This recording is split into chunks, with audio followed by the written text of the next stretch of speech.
Welcome back to the other way that we can factor. We can factor using perfect square trinomials. Yes, there's something called a perfect square trinomial. So perfect square trinomials is a shortcut that can be used to factor an expression in a form a squared plus 2ab plus b squared, or it could be in a form a squared minus 2ab plus b squared.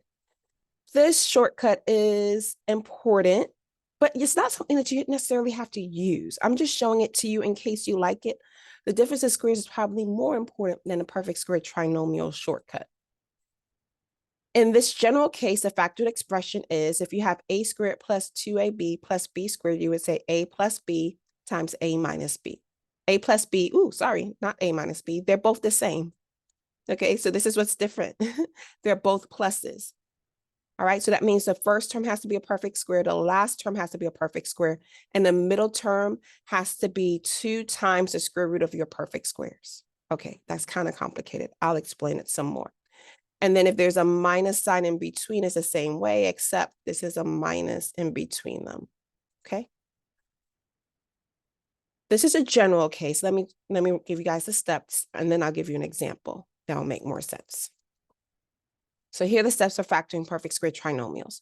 Check to make sure the polynomial is written as a squared plus 2ab plus b squared, or as a squared minus 2ab plus b squared.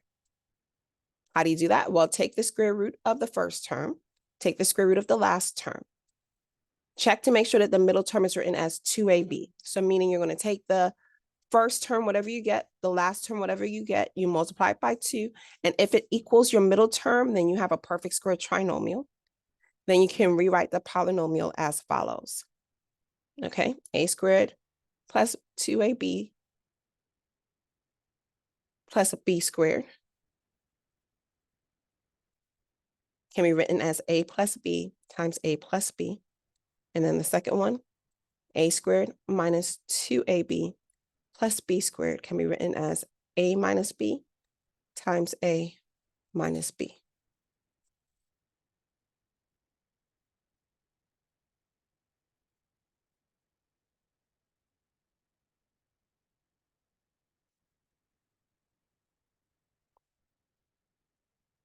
All right, let's work it out. Okay, so you guys are like, what? I still don't get it. Let's work it out. Okay, so the first term, we want to see if it's a perfect square. So in order for us to do that, we need to take the square root of 25x squared. All right, well, we know the square root of 25 is 5, and the square root of x squared is x. All right, so this is a perfect square. Nice. All right, so that's our A. That's our A, right? Let's look at our B. Our B is going to be the square root of 9. So you look at our last term here, right? The square root of 9 is 3. Okay, so far I've got a perfect square there. Now let's look at our middle term. Okay, let's look at our C. Or no, 2AB, sorry. Oh, I want to erase. Not erase all. I just want to erase some. Okay, won't let me erase. All right, I'm looking at 2AB. So that means if I say 2 times, and then A we said was 5x times 3, I should get the middle term. 2 times 5 is 10.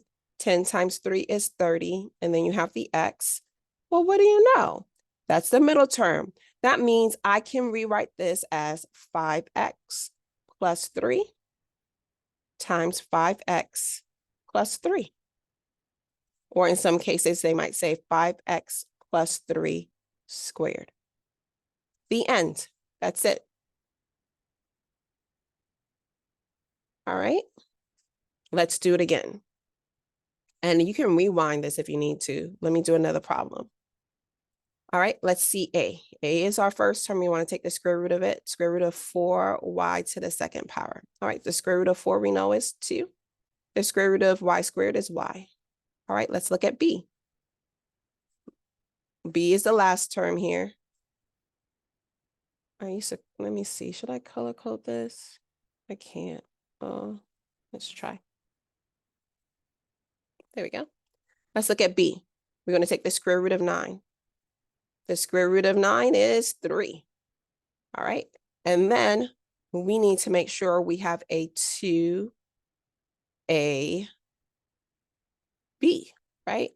That's the middle term. The middle term has to be 2ab. It could be positive or negative.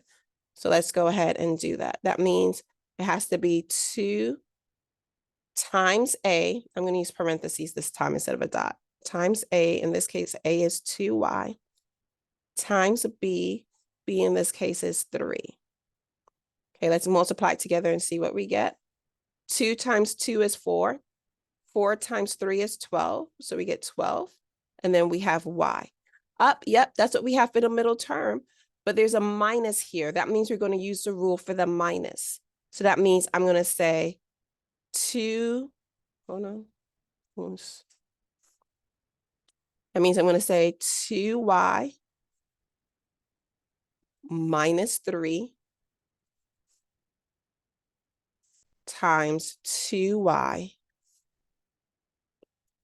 minus 3. And that's the answer. Okay, you guys probably like the color code version better. Okay. So to recap, you look at the first term. That's your a. Take the square root of it. The square root of your first term is a. So a equals the square root of 4y squared, which is 2y. We look at the last term. That's our b. So we take the square root of b, which is 9. The square root of 9, which is 3. And then we need, this is the most important part right here. We need to make sure we have 2ab. So I'm going to say 2 times a times b, right? 2 times 2, which is 4 times 3, which is 12. 12y. I need to make sure this number down here, that this number down here matches this number up here.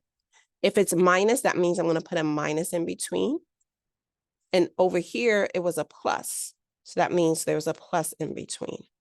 Okay. All right, that's it for the examples. Now it's your turn. So I'm going to stop right here. Go ahead and give it a try and then come back.